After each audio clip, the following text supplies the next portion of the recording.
वो रहेगा तब दे तेरी बदौलत ऐ हुसैन सल्लल्लाहु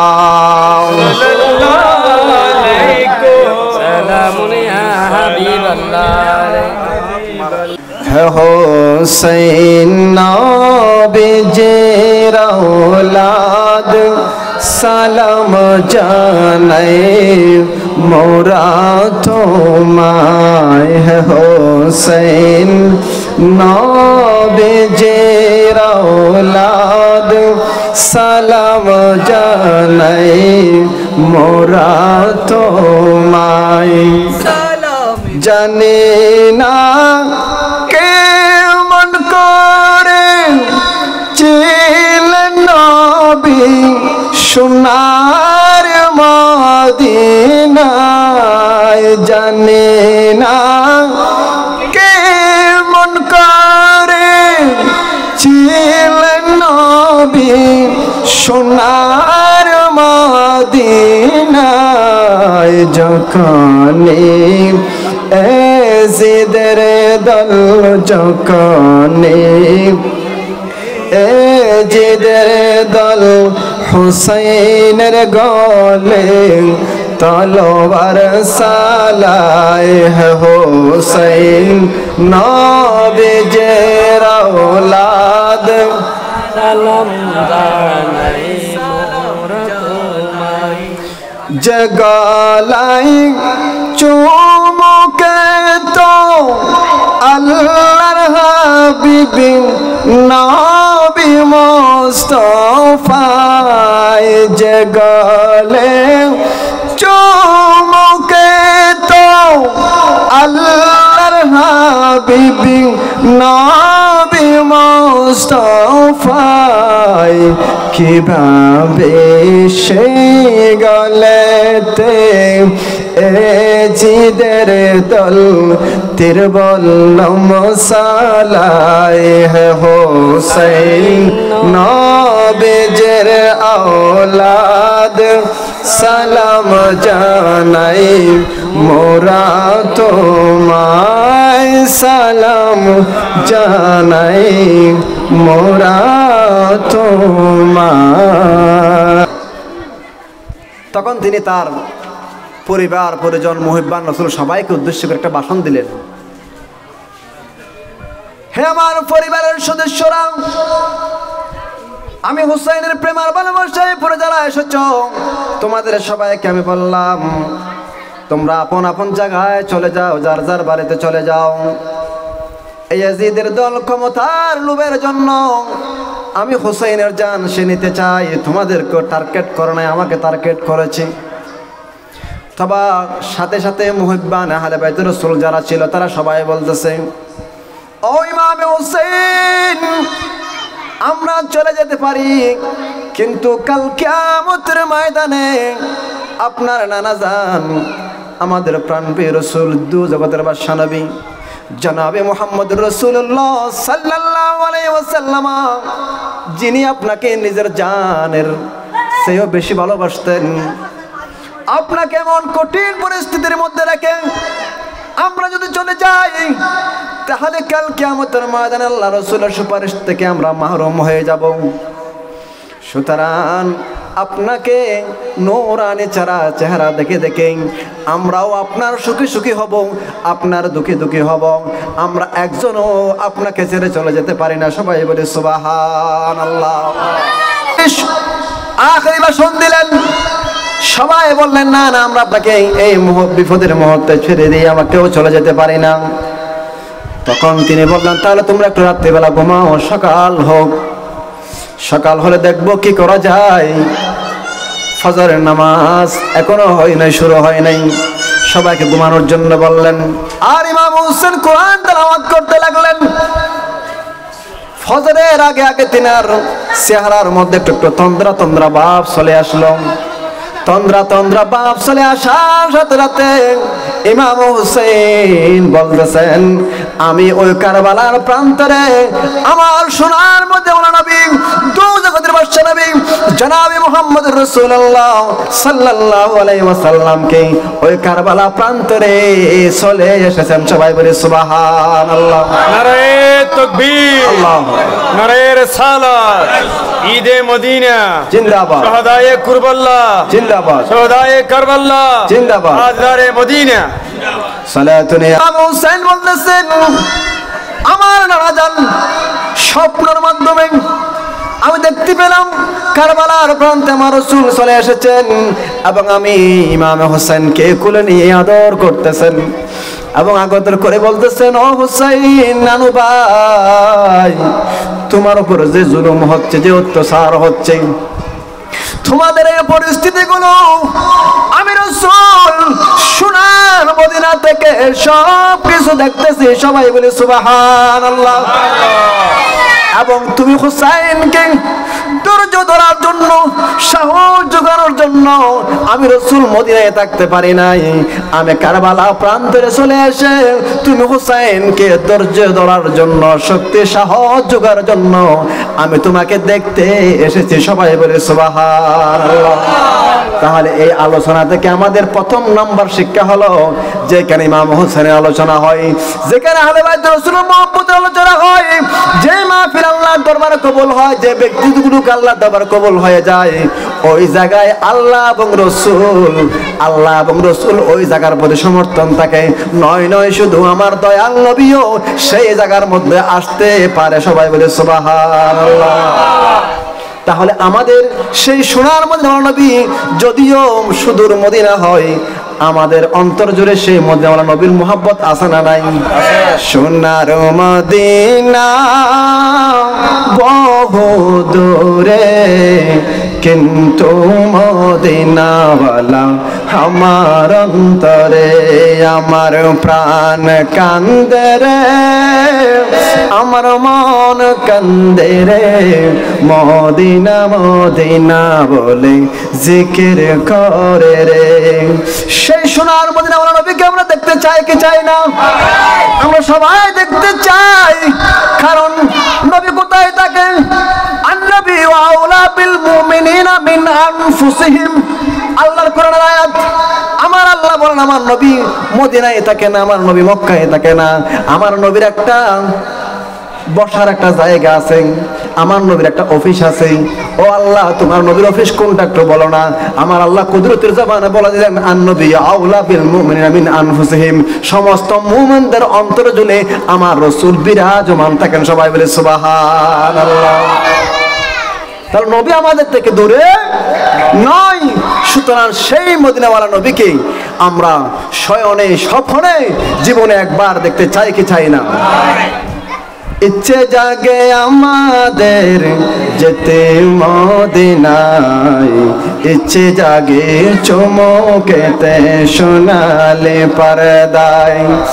আর কত কাল বসে বসে কাঁদব আমরা বাংলাদেশে। সোনার মদিনা আমায় দেখো না, সোনার মদিনা আমায় দেখো না। তোমায় দেখার তরে আমার মন হলো আনসান। আমরা সবাই মদিনা যেতে চাই কি চাই না? সবাই মদিনা যেতে চাই। আর যারা মদিনা যেতে না পারে, তারা সবাই আল্লাহর দরবারে ফরিয়াদ করবে। আল্লাহ যদি হায়াতের বাজার নাও থাকে, সম্পদ যদি নাও থাকে, পরিস্থিতি যদি আমাদের অনুকূলে নাও থাকে, ও আল্লাহর রাসূল, আপনার কাছে একটি মাত্র ফরিয়াদ, আমাদের অন্তিম সময় একটা আসবে কিনা? আখেরি নিঃশ্বাস ত্যাগ করতে হবে কিনা? সে আখেরি নিঃশ্বাস ত্যাগ করার সময় হলো আল্লাহর রাসূল যদি আমাদের কাছে আমাদেরকে নূরানি চেহারা দেখাই দেন, তাহলে আমরা ঈমান নিয়ে দুনিয়া থেকে যাওয়ার একটা সুন্দর ব্যবস্থা হবে। ঠিক না বেঠিক? সুতরাং সেই মদিনাওয়ালা নবীর মুহাব্বত আর ভালোবাসায় আজ আমরা আসলাম এবং বসলাম। ইমাম হোসেন সবাইকে ভাষণ দিলেন। তোমরা শুনে রাখো, তিনি এই স্বপ্ন দেখার পরে সকাল যখন হয়ে গেল, ফজরের নামাজ জামাত আদায় করলেন, আজান, একামত, সালাত, সালাম সব কিছু হওয়ার পরে সবাইকে এই দৃশ্যগুলো শোনালেন। কারণ আমার আল্লাহ বলেন, ইন্নাল্লাহ সাবিরিন, আমার আল্লাহ ধৈর্যশীল মানুষের সাথে থাকেন। সুতরাং যতই কঠিন বিপদ আসুক না কেন ধৈর্য ধারণ করতে হবে।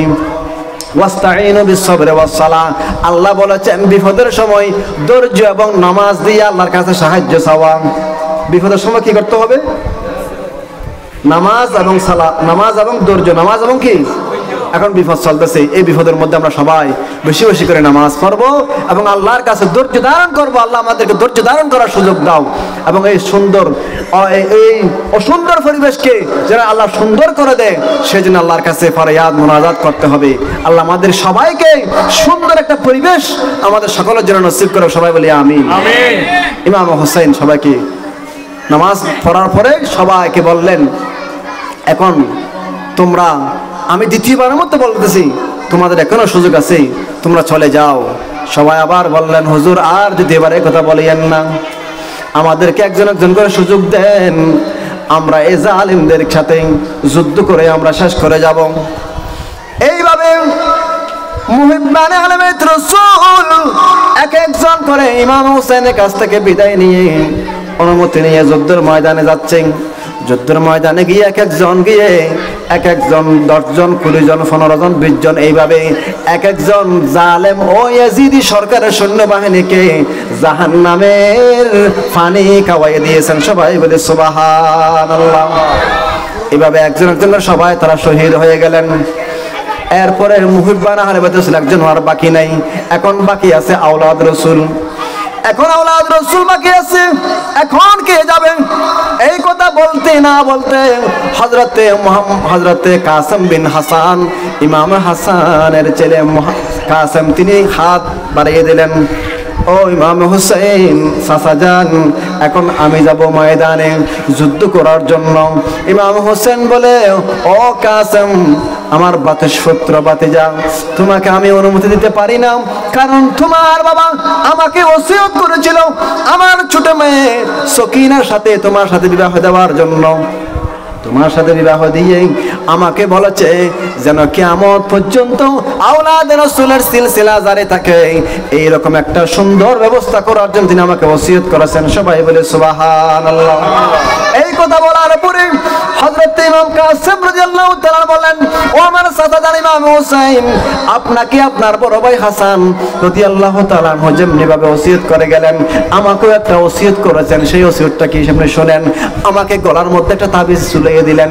এই আমাকে আমার বাবা বলেছে, ও আমার প্রাণপ্রিয় সন্তান, যখন কঠিন মুসিবতের সময় পড়বা তখন এই তাবিজটা খুলে দেখবা, এই তাবিজটা খুলে দেখে এই তাবিজ মোতাবেক তুমি আমল করবা। এখন আমি তাবিজটা খুলে দেখলাম, আমি মনে করতেছি এই মুসিবতের মতো আর মুসিবত পৃথিবীর জমিনে আমার জন্য আর হয়নি, হবেও না মনে হয়। এই কারণে আমি খুললাম, তাবিজ খুলে দেখলাম। ও আমার চাচা শুনে রাখুন, আমার বাবা ইমাম হাসান আমাকে তাবিজের মধ্যে ওসিয়ত করলেন, ও আমার প্রাণপ্রিয় সন্তান কাসেম শুনে রাখো, আমার ভাই হোসেন, আমার নানা জান দু জগতের বাদশা নবী বলেছিলেন একদিন কারবালার ময়দানে চলে যাবে। আমার নানা জানের নামদারি দাড়িওয়ালা, পাঞ্জাবিওয়ালা, টুপিওয়ালা কিছু নামদারি মুসলমান এই ইমাম হোসেনকে তারা শহীদ করবেন কারবালা ময়দানে। সুতরাং এই পরিস্থিতি যদি তুমি পেয়ে যাও, বাবারে তোমার কাছে আমার ওসিয়ত হলো, তোমার জান বাজি রেখে তোমার জানটা পর্যন্ত আমার ভাই হোসেনের জন্য তুমি কুরবানি দিয়ে দেবে। সবাই বলে সুবহানাল্লাহ। ও আমার সন্তান কাসেম শোনো, যদি আমার ভাই হাসান হুসাইনের জন্য তুমি যদি জান কুরবানি দিয়ে যাও, তাহলে শুনে রাখো আমার আল্লাহর দরবারে, রাসূলের দরবারে তোমার জন্য এত উচ্চ সম্মান আল্লাহ ব্যবস্থা করবেন, তুমি এটা কল্পনাও করতে পারবে না। এই কথা বলার পরে ইমাম কাসেম রাদিয়াল্লাহু তাআলা আনহুকে কি দিলেন? ফরিয়াদ দিয়ে খুব অনুমতি দিয়ে দিলেন, আপনি চলে যান। ইমাম কাসেম রাদিয়াল্লাহু তাআলা যুদ্ধের ময়দানে চলে গেল। যুদ্ধের ময়দানে গিয়ে এমন ভাবে যুদ্ধ করা আরম্ভ করলো, যুদ্ধ করতে করতে করতে করতে অনেক ইয়াজিদি সৈন্যদেরকে তিনি কতল করে দিয়ে আবার তিনি নিজের চাচা জানের কাছে চলে আসলেন। ও চাচা জান, একটু পানি যদি হয় তাহলে এই ইয়াজিদ কাফেরদের, ইয়াজিদি নামদারি মুসলমানদেরকে একজন একজন করে আমি মল্লযুদ্ধের মাধ্যমে শেষ করে দিতে পারবো। সবাই বলি সুবহানাল্লাহ। লাশ পর্যায়ে ইমাম কাসিম রাদিয়াল্লাহু তাআলা শেষ পর্যায়ে কি অবস্থা হয়ে গেল অপুরজুপুরি। তখন তারা চিন্তা করতে লাগলো, একজন একজন করে যুদ্ধ করলেন, আওলাদ রাসূলের সাথে কেউ আমরা পারবো না। সুতরাং তারা সবাই একসাথে চতুর্দিক থেকে তীর মারা আরম্ভ করলো। এইভাবে তীর মারতে মারতে ইমাম কাসিম রাদিয়াল্লাহু তাআলা আনহুকে তারা শহীদ করে দিলেন। ইন্না লিল্লাহি ওয়া ইন্না ইলাইহি রাজিউন। এখন কে যাবে ময়দানে? ইমাম আলী আকবর। তিনি বলেন, ও বাবাজান, আমি আলী আকবর যাব। তখন ইমাম হুসাইন বলে, ও আমার সন্তান আলী আকবর, শুনে রাখো, আমি তোমাকে অনুমতি দিতে পারবো না, কারণ তোমার শাকিল সুরত হচ্ছে আমার নানাজান। আমার নানাজানের ছবির মতো অবয়ব ছবি আল্লাহ তোমাকে আল্লাহ দান করেছেন। মদিনার কোনো মানুষ আমরা যদি আমার নানাজানের চেহারা মনে করার জন্য যদি নানাজানের মনে যদি কথা স্মরণ হয়ে যায়, নানাজানের কথা স্মরণ হওয়ার সাথে সাথে, নানাজানের চেহারা স্মরণ হওয়ার সাথে সাথে তুমি আলী আকবরের কাছে এসে তুমি আলী আকবরের চেহারাগুলো আমরা দেখতে থাকি, তুমি আলী আকবরের চেহারা দেখে নানাজানের চেহারা দেখার স্বাদ মিটাইতাম। সবাই বলে সুবহানাল্লাহ। সুতরাং তোমাকে আমি হুসাইন অনুমতি দিতে পারবো না। আলী আকবর বলে, বাবা রে, শুনে রাখো, শুনে রাখো, ও বাবা, এই ময়দানের মধ্যে আপনারা লাশ মোবারক দেখব, আমি আলী আকবর সহ্য করতে পারবো না। আপনি যাইটাই বলেন না কেন, আমাকে অনুমতি দেন, আমি এই জালেমদের সাথে যুদ্ধ করে শহীদ হয়ে যাব। সবাই বলে সুবহানাল্লাহ। হযরত আলী আকবর রাদিয়াল্লাহু তাআলা ইমাম হুসাইনের কাছ থেকে অনুমতি নিয়ে চলে গেলেন। চলে যাওয়ার সাথে সাথে আলী আকবর আল্লাহু আকবার, আল্লাহু আকবার খেয়ে চলে গেলেন। অনেকেই আলী আকবরের চেহারা দেখে তাদের চেহারাগুলো নিচু করে ফেললেন। তখন তাদের চেহারা কেন নিচু করে ফেললেন? অনেকে দেখতেছেন ইনি তো ওই ব্যক্তি হযরতে মুহাম্মদ রাসূলুল্লাহ সাল্লাল্লাহু আলাইহি ওয়াসাল্লামের চেহারার সাথে একেবারে মিল, যেই সন্তান সেটা হলো আলী আকবর চলে এসেছে। সুতরাং ইমাম আলী আকবর রাদিয়াল্লাহু তাআলা তাদেরকে বললেন, ও জাহান্নামীরা শুনো, আমি তোমাদের সাথে যুদ্ধ করব, কারণ তোমরা সবাই জালেম, তোমরা সবাই জালেম, তোমরা ইয়াজিদের দলেরা, আমার আব্বাজানের জন্য তোমরা যুদ্ধ করতে আসছো। সুতরাং আমিও তোমার সাথে যুদ্ধ করার জন্য প্রস্তুত, কে আসো আমার সাথে যুদ্ধ করো। তখন সাথে সাথে তার একদিন শেষ নামে এক ব্যক্তি চলে আসলো। আসার সাথে তার সাথে যুদ্ধ করা আরম্ভ করলো, মল্লযুদ্ধ। ইমাম আলী আকবর রাদিয়াল্লাহু তাআলা এমন ভাবে তাকে তলোয়ারের আঘাত দিল, এক তলোয়ারের আঘাতের সাথে সাথে সেই জায়গার মধ্যে জাহান্নামে চলে গেল। সবাই বলে ইন্না লিল্লাহি ওয়া ইন্না ইলাইহি রাজিউন। শুধু এতটুকুই না, তার একদিন শেষ ইন্তেকাল হওয়ার পরে, কতল হয়ে যাওয়ার পরে, তার সন্তান ওমর বিন তারেক সেই বলল, আমার বাবাকে যে শহীদ করেছে তাকে আমি শহীদ করে ফেলবো। এই কথা বলার সাথে তার সন্তান আবার দৌড়ে আসলো তলোয়ার নিয়ে। ইমাম আলী আকবর দেখেন 3 দিনের উপবাস, 3 দিনের উপবাসের পরেও সাথে সাথে সেই উমর অর্থাৎ তারেক বিন শীশের সন্তান ওমর বিন তারেকও এমন ভাবে আঘাত করলো, এক আঘাতের সাথে সাথে তাকেও দুনিয়ার জমিন থেকে হত্যা করে জাহান্নামের আগুনে ফাটাইয়ে দিল। এরপরে তার সন্তান তারেক বিন শীশের আরেকটা সন্তান আছে তলহা, সে বলতেছে আমার বাবা এবং বড় ভাইয়ের প্রতিশোধ আমাকে নিতে হবে, সুতরাং আলী আকবরকে আমি ছাড়বো না। এই কথা বলে সেও সাথে সাথে দৌড়ে চলে আসলো আলী আকবরের সামনে। আলী আকবরের সামনে চলে আসার সাথে সাথে ইমাম আলী আকবর ঠিক একইভাবে এমন ভাবে তলোয়ার দিয়ে আঘাত করলো, এক আঘাতের সাথে সাথে তাকেও জাহান্নামের আগুনে ফাটাইয়ে দিল। এখন ইমাম আলী আকবর গোড়ার মধ্যে চাবুক মেরে সাথে সাথে ইমাম হোসেনের তাঁবুর দিকে চলে গেল। ইমাম হোসেন খুশি হয়ে গেল যে আমার আলী আকবর যুদ্ধের ময়দান থেকে ফিরে আসলো, একজনে মনে হয় ফিরে আসতে পারলো। বাবা তুমি ফিরে আসছো। ইমাম আলী আকবর বলে, বাবা যান, আল্লাহ আমি আলী আকবরকে যদি 1 গ্লাস পানি দিতে পারো। ও বাবা জান, শোনো রাখো, শোনো রাখো, এই 20,000 বলো 22,000 বলো, যতই যোদ্ধা এই ইয়াজিদের দল সৈন্য থাকুক না কেন, একজন একজন যদি আমার সাথে যুদ্ধ করতে আসে, আমি একজনকেও রেহাই দিতে পারবো না, সবাইকে জাহান্নামের আগুনে পাঠিয়ে দিতে পারবো, তবে 1 গ্লাস পানির প্রয়োজন। বাবা 1 গ্লাস পানি দাও, 1 গ্লাস পানি যদি দিতে পারো বড় উপকার হবে। ইমাম হোসেন বলে, বাবা রে, তোমাকে পানি করতে গেলে কিন্তু পানির ফুরাতের পানি তারা তো বেষ্টনী করে রেখে আছে। ও আমার সন্তান শোনো, ফানি তো নাই, তবে একটা কাজ করতে পারো। বাবা নিজের জিহ্বাটাও বের করে দিলেন। নিজের সন্তান আলী আকবরকে বলল, বাবা আলী আকবর, তুমি আমার জিহ্বাটা শুষো, কারণ এই জিহ্বার সাথেই আমার দু জগতের বাদশা নবী নানাজান রহমতুল্লিল আলামিন অনেকবার শুষেছেন। সুতরাং এই জিহ্বার মধ্যে ওই বরকত কিয়ামত পর্যন্ত থাকবে। সবাই বলে সুবহানাল্লাহ। নারায়ে তাকবীর, আল্লাহু আকবার। নারায়ে রিসালাত, ইয়া রাসূলুল্লাহ। ঈদে মিলাদুন নবী, জিন্দাবাদ। শাহে মদিনা, জিন্দাবাদ। শুহাদায়ে কারবাল্লাহ। সাথে সাথে ইমাম আলী আকবর বাবা যারা জিহ্বা শুষা আরম্ভ করলো। জিহ্বা শুষার পরে আলী আকবর বলল, বাবা রে, একটু স্বস্তি পেতে লাগলাম, একটু ভালো লাগলো। আমার মনে হয় একটু তৃষ্ণা নিবারণ হলো। দেখেন এই জিহ্বার মধ্যে আমার রসুলের বরকত কতটুকু দেখেন। সাথে সাথে আলী আকবর আবার যুদ্ধের ময়দানে চলে গেল। যুদ্ধের ময়দানে যাওয়ার সাথে সাথে তখন সেই তাদের সেনাপতি বলতেছে, এই আলী আকবরকে আর একজন একজন করে যুদ্ধ করা যাবে না। একজন একজন করে যুদ্ধ করার সুযোগ দিলে আমাদের সবাইকে ধ্বংস করে দিবে। সবাই একসাথে তাকে আক্রমণ করো। একসাথে আক্রমণ করতে গিয়া ইমাম আলী আকবর রাদিয়াল্লাহু তাআলা আনহুকে তারা শহীদ করে দিলেন। ইন্না লিল্লাহি ওয়া ইন্না ইলাইহি রাজিউন। এইভাবে আহলে বাইত রাসূলদের এক একজন আহলে বাইত রাসূল শাহাদাত হতে লাগলো। এইভাবে শাহাদাত হতে হতে 6 মাসের দুধের বাচ্চা আলী আসগর রাদিয়াল্লাহু তাআলা সেই ছটফট করতেছে। হযরত রুবাব রাদিয়াল্লাহু তাআলা আনহা তিনি ইমাম হোসেনের কাছে এসে বললেন, ও ইমাম হোসেন, আমার তো আর ফরমানে বরদাস্ত করতেছে না। 6 মাসে আলী আসগর ফানির জন্য ছটফট করতেছেন। মনে হয় এখন মারা যাবে। আমাদের পেস্তান শরীফের মধ্যে দুধ নাই, আমাদের জিহ্বার মধ্যে পানি শুকিয়ে গেল।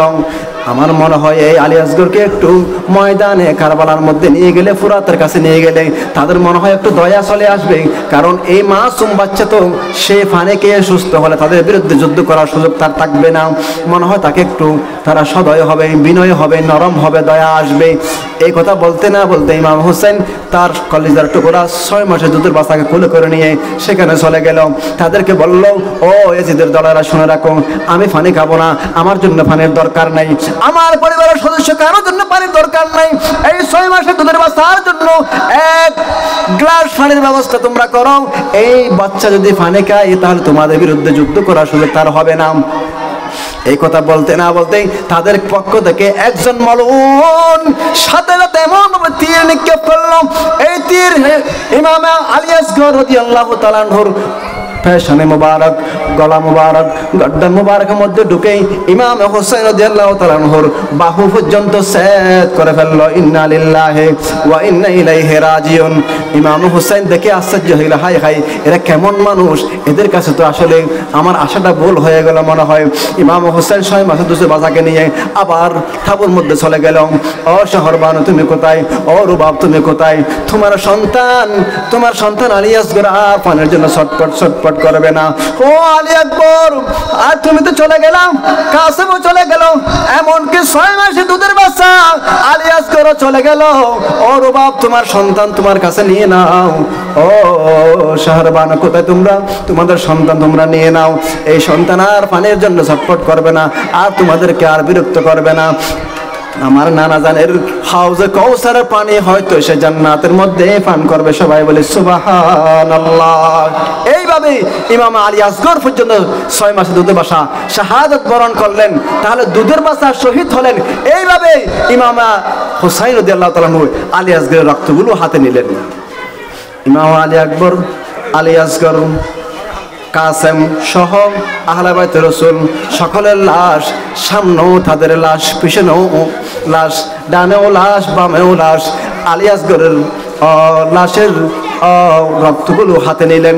হাতে নিয়ে ইমাম হুসাইন আল্লাহর দরবারে হাত তুলে ফরিয়াদ করতেছে, আমার মালিক আল্লাহ, মনে হয় আদম আলাইহিস সালাম থেকে ঈসা নবী পর্যন্ত কোন নবীকে আল্লাহ তুমি এমন পরীক্ষা কারো কাছ থেকে নাও নাই। কারণ আমি হুসাইনের সামনে ও লাশ, পিছনে ও লাশ, ডানে ও লাশ, বামে ও লাশ, 6 মাসের আলী আসগরের লাশ সামনে রেখে আল্লাহ রক্তগুলো নিয়ে তোমার কাছে ফরিয়াদ করতেছে, আল্লাহুম্মা উশহিদুকা আলা হাউলাইল কওম। আল্লাহ, এই কওম, এই জাতি আমার সাথে আহলে বাইত রাসূলের সাথে 6 মাসের দুধের বাচ্চার সাথে কি আচরণ করলো আল্লাহ দেখার জন্য, সাক্ষী দেওয়ার জন্য পৃথিবীর মধ্যে কাউকে পাচ্ছি না। আল্লাহ, তোমাকে আমি সাক্ষী রেখে বললাম, কাল কিয়ামতের ময়দানে এই আলী আসগরের রক্তের বিনিময়ে আল্লাহ কিয়ামতের ময়দানে আমার নানা জানের জীবনের সমস্ত গুনাহগার উম্মতের মধ্যে যারা আহলে বাইত রাসূলকে প্রেম আর মুহাব্বতের ভালোবাসায় বসবে আসবে, তাদের জীবনের গুনাহ মাফ চাওয়ার জন্য আল্লাহ তোমার কাছে আমি কিয়ামতের ময়দানে ফরিয়াদ করব। সবাই বলে সুবহানাল্লাহ। নারে তাকবীর, আল্লাহু আকবার। নারে রিসালাত, নারে গৌসিয়া, শাহে মদিনা, জিন্দাবাদ। শুহাদায়ে কারবালা। সালাতুন ইয়া রাসূলুল্লাহ আলাইকুম, সালামুন ইয়া হাবিবাল্লাহ। এইভাবে আল্লাহর দরবারে ফরিয়াদ করতেছেন। তাহলে দেখেন ভাইরা বন্ধুরা আমার, এমন অবস্থা পৃথিবীর জমিনে আর হয়নি। এখন হযরত ইমাম হুসাইনের ভালা, ইমাম হুসাইন যাওয়ার আগেই আপন পরিবার সদস্যদের কাছে আখেরি বক্তব্য দিচ্ছেন। দেখেন, ও শহরবানু তুমি কোথায়? ও জয়নাব আমার কলিজার টুকরা বোন তুমি কোথায়? ও রুবাব তুমি কোথায়? ও সকিনা তুমি কই? সকিনাও আসলো, রুবাবও আসলো, শাহরবানু, জয়নাব সবাই আসলো। সবাইকে বলতেছেন এখন তো ময়দান খালি হয়ে গেল, আহলে বাইত রাসূলের সদস্য একজনও নাই। ইমাম জয়নাবউদ্দিন আছে, সে অসুস্থ। তাকে বলতেছে, ও জয়নাবউদ্দিন বাবা তুমি যুদ্ধের ময়দানে যাইও না, তোমাকে বেঁচে থাকতে হবে, কারণ তোমার বংশের মাধ্যমে কিয়ামত পর্যন্ত আল্লাহ আওলাদ রাসূলের বংশ যেন জারি রাখে, এই জন্য তুমি যুদ্ধের ময়দানে যেতে পারবে না। তোমাকে আমি কিছু ওসিয়ত করতেছি, শুনে রাখো। ও ইমাম জয়নাবউদ্দিন, এই ময়দান থেকে এই মহিলাদের পরিবার সকলকে তুমি নিয়ে মদিনায় মুনাওয়ারা যাওয়ার সাথে রাতে আগে কোথাও যাবা না, কারো বাড়িতেও যাবা না, মসজিদেও যাবা না। সর্বপ্রথম আমার নানা জান রাসূল পাক সাল্লাল্লাহু আলাইহি ওয়াসাল্লামের রওজায়ে পাকে গিয়ে আমি হুসাইনের সালাম দিয়ে দেবা। সবাই বলে সুবহানাল্লাহ। আখেরে সালাম লাও ও হে নানা জান, তোমারে হোসেন যায় কারবালার ময়দান। ও ইমাম জয়নাবউদ্দিন শুনো শুনো, আমি হোসেনের পক্ষ থেকে আমার নানা জানের রওজায় গিয়ে আমার পক্ষ থেকে সালাম দিবা, এবং তুমি যে দৃশ্যগুলো দেখেছো একটা একটা করে আমার নানা জানকে তুমি বলবা। এরপরে আমার বাবা জানের কবর শরীফে যাবা, আমার আম্মা জানের কবর শরীফে যাবা, সেখানেও গিয়ে আমাদের দৃশ্যগুলো তুমি বলবা, এবং তোমাকে আমি ওসিয়ত করে গেলাম, এই ওসিয়তগুলো তুমি পূরণ করবা। ভাইয়েরা বন্ধুরা আমার, এইভাবে তিনি তাকে ওসিয়ত করলেন। মহিলাদেরকে বলতেছেন, ও মহিলা জাতিরা শুনে রাখো, যতই মুসিবত আসুক না কেন কোনো অবস্থাতে বেফারদ হওয়া যাবে না। তোমরা আহলে বাইত রাসূলের সদস্য, তোমরা আওলাদ রাসূলের সদস্য। এইভাবেই তাদেরকে বলতেছেন, তোমরা যতই সমস্যা যত বিপদ হোক না কেন তোমরা সবাই আল্লাহর উপর তাওয়াক্কুল করবে, কারণ আল্লাহ একমাত্র সমস্ত কিছুর বাঁচার মালিক। ঠিক না বেঠিক? ঠিক। অতটুকু দূরে যেতে হবে না। হযরত খাজা গরিব নওয়াজ, তিনি আওলাদ রাসূল, তার কথা যদি ভারতের নদীর পানিগুলো যদি তার লোটার মধ্যে চলে আসে, তাহলে ইমাম হোসেন যদি বলতো ফুরাতের পানি আসতো কি আসতো না? আসতো। কিন্তু আল্লাহর হিকমত শুধু আপনারা এতটুকুই বোঝা শেষ করেন, সবকিছু কিন্তু দোয়া দিয়ে হয় না। সবকিছু দিয়ে যদি দোয়া দিয়ে হতো, আমার রাসূল হায়াতে জিন্দেগিতে যুদ্ধ একটাও করতেন না। আমার রাসূল সমস্ত মানব জাতিকে শিক্ষা দিল, আমি রাসূল চাইলে দোয়া দিয়ে সবকিছু বিজয় করতে পারতাম, কিন্তু না না, তোমাদেরকে আমি শিক্ষা দেওয়ার জন্য আমি যুদ্ধের ময়দানে গিয়েছিলাম। তোমাদেরকেও দুনিয়ার জীবনে ইসলামকে জিন্দা রাখতে হলে, দ্বীনকে জিন্দা রাখতে হলে, ভালো পথে থাকতে হলে, ভালো পরিবেশ পরিচালনা করতে হলে যুদ্ধ তোমাদেরকেও করতে হবে। এই জন্য আমি তোমাদেরকে যুদ্ধের সিস্টেমটা দেখাই দিচ্ছি।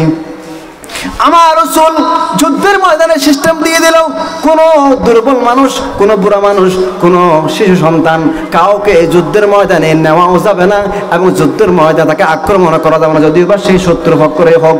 কিন্তু দেখেন এই জালিমরা শিশু সন্তান 6 মাসে দুধের বাচ্চা কিন্তু হত্যা করলো, শাহাদত বরণ করে দিল। ইমাম হুসাইন তাদেরকে ওয়াজ নসিহত করে শাহরবানুকে বলতেছেন, ও শাহরবানু, আমার স্ত্রী কই তুমি? তোমার স্বামীর চেহারা তুমি আখেরি ভাবে দেখে নাও, হয়তো আজ দেখতে নাও পারো। আমি হুসাইন হয়তো যুদ্ধের ময়দান থেকে আর ফিরে আসতে পারবো না।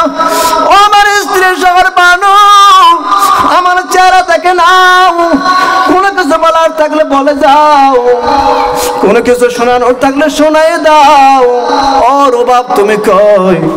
তোমরা দুই বোন মিলেমিশে থাকবা, তোমরা আওলাদ রাসূলের অংশ হয়ে গেছো, সুতরাং তোমরা একে অপরের সাথে মিলামিল করিয়ে তাকিও। তোমরা দুজন আমার চেহারা দেখে নাও, হয়তো আর আমার চেহারা দেখার সুযোগ তোমাদের নাও হতে পারে। এই কথা বলতে না বলতে শহর বানু হাউমাউ করে কান্না করতেছে। ও আল্লাহ রাসূলের নাতি কলিজার টুকরা হুসাইন, আমাদের স্বামী, আপনাকে দেখে দেখে এতক্ষণ পর্যন্ত ছিলাম, এখন আপনিও চলে যাচ্ছেন আমাদেরকে এই হায়নাদের কাছে, কিভাবে আপনি রেখে যাচ্ছেন? আপনি যাইয়েন না। ইমাম হুসাইন বলেন, না না, তোমাদের আবদার আমি রাখতে পারবো না, কারণ স্ত্রীর মায়ার চেয়ে আল্লাহর মায়া বেশি। আমি আজকে প্রমাণ করে দেব, আমার 6 মাসে দুধের বাচ্চার সন্তানের মায়ার চেয়ে আল্লাহর মায়া বেশি। আল্লাহ রসুলের কথা বেশি আমাকে মানতে হবে, দ্বীনকে বেশি মানতে হবে, ইসলামকে বেশি মানতে হবে। আল্লাহ আজকে তোমাকে প্রমাণ করে দেব, স্ত্রীর সন্তানের মায়া মহব্বতের চেয়ে আল্লাহ, দ্বীন, ইসলামের মহব্বত আমার কাছে বেশি। সেটা আজকে আমি প্রমাণ করব। সাথে রাতে সকিনা সেও বাবার পায়ে ধরে বলতেছে, বাবা তুমি কোথায় যাচ্ছ? তুমি চলে গেলে আমি আগামীকাল থেকে কাকে বাবা ডাকবো? এই কথাগুলো, এরকম মায়াবিক সন্তান যদি এই কথাগুলো বলে, শহর বানব জয়নাব ওনার বোন ইমাম হোসেনের বোনকে ডেকে বলতেছেন, ও বোন জয়নাব তুমি এদিকে আসো, আমার এই সকিনাকে তুমি কখনো খাঁদাইও না, তোমার কুলে রাখিও, এবং শুনে রাখো আমি যদি শহীদ হয়ে যাই, আমার এই ছোট মেয়ের সকিনার পাশে আমার লাশ তুমি দেখাইও না, দেখাইও না। কারণ এই ছোট মেয়ে যদি আমার লাশ দেখে তাহলে সে পাগল হয়ে যেতে পারে, সে পাগল হয়ে যেতে পারে, মস্তিষ্কের মন নষ্ট হয়ে যেতে পারে, আজীবনের জন্য তার মাথা ডিফেক্ট হয়ে যেতে পারে। কারণ আমার সন্তান এই সকিনাকে আমার লাশ তোমরা দেখাইও না। এইভাবে বলতে বলতে ইমাম হুসাইনকে ঘোড়ার মধ্যে সওয়ারি করে দিলেন। কে সওয়ারি করাবে?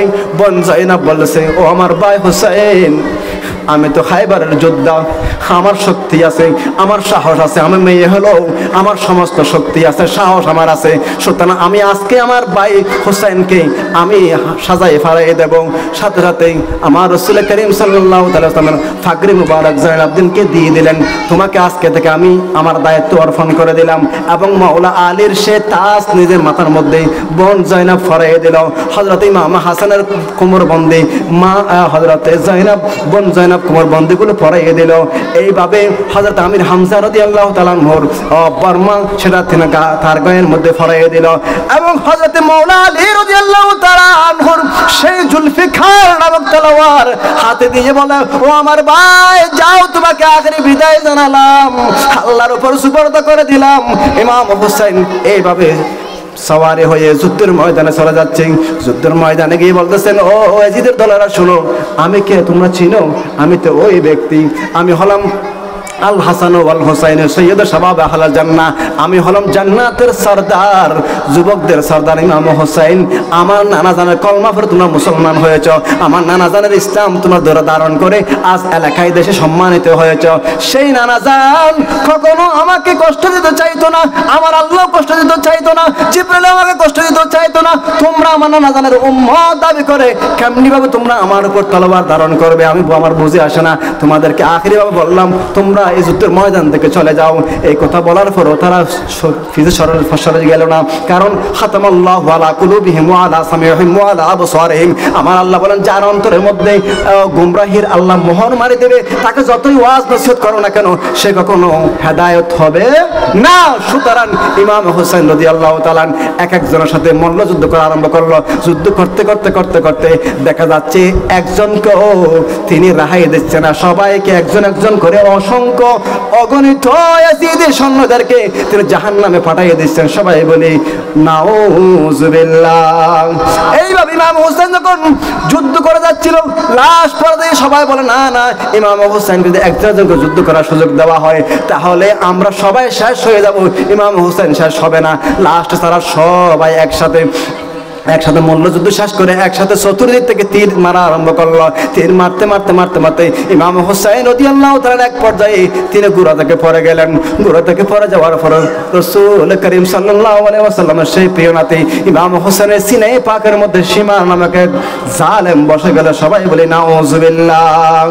সেই জালেম শিমুরকে এখনো পর্যন্ত তিনি চিনে নাই। সাথে সাথে ইমাম হোসেন বলতেছেন, আমার সিনার উপর কে বসেছ, তুমি শিমুর নাকি? তখন শিমুর আশ্চর্য হয়ে গেল, আমার নাম যে শিমুর, এই হোসেন কিভাবে জানেন? এই শুনে রাখো কমবক্ত, শোনো, আমাকে কে শহীদ করবে, আমার শহীদের স্থান কোথায় হবে, আমার নানা জান আমাকে সব কিছু বলে গিয়েছে। সেই শিমুর আশ্চর্য হয়ে গেল, এত কিছু বলার পরও, জানার পরও এই জায়গায় কেন আসলো? এত কিছু জানার পরও, বোঝার পরও এখনো পর্যন্ত দিন ইসলাম রক্ষা করার জন্য আমার হুসাইন কি দুনিয়াদারকে কি প্রমাণ দিল? আমি মাথা দিয়ে দেব কিন্তু ইসলাম দিতে পারবো না, আমি খল্লা দিয়ে দেব, স্যার দিয়ে দেব, তারপরে ঈমান দিতে পারবো না। নানা জানে সাজানো এই ইসলামের বাগানকে আমার রক্তের বিনিময়ে হলো রক্ষা করার চেষ্টা করা যাবে। সবাই বলে সুবহানাল্লাহ। তখন ইমাম হোসেন সেই সময় বলতেছেন, এই শিমুর শোনো, আখেরি শব্দ, ও শিমুর শোনো, এখন তো আজকে জুমাবার, সবাই নামাজ পড়তেছে, তোমরা যদি মুসলমান হও নামাজ পড়তেছো না কেন? তোমরা পড়ো কি পড়ো না আমি জানি না, তবে আমাকে 2 রাকাত নামাজ পড়ার জন্য সুযোগ দাও। সবাই বলে সুবহানাল্লাহ। তাহলে এই ইমাম হুসাইনের এই শাহাদাতে কারবালার মাহফিল থেকে আমাদের প্রথম নম্বর শিক্ষা হলো, আমরা যত ধরনের বিপদ আসুক না কেন, সমস্ত বিপদ আসলেও কেউ নামাজ ছাড়তে পারবো। সুতরাং সেই ইমাম হুসাইনকে, আহলে বাইত রাসূলকে সালাম দেওয়া আল্লাহ পাক সুবহানাহু ওয়া তাআলা নামাজের মধ্যে ওয়াজিব করেছেন। সেই আহলে বাইত রাসূল এবং নবীকে আমরা সবাই সালাম দিই। আন নবী সালাম আলাইহি।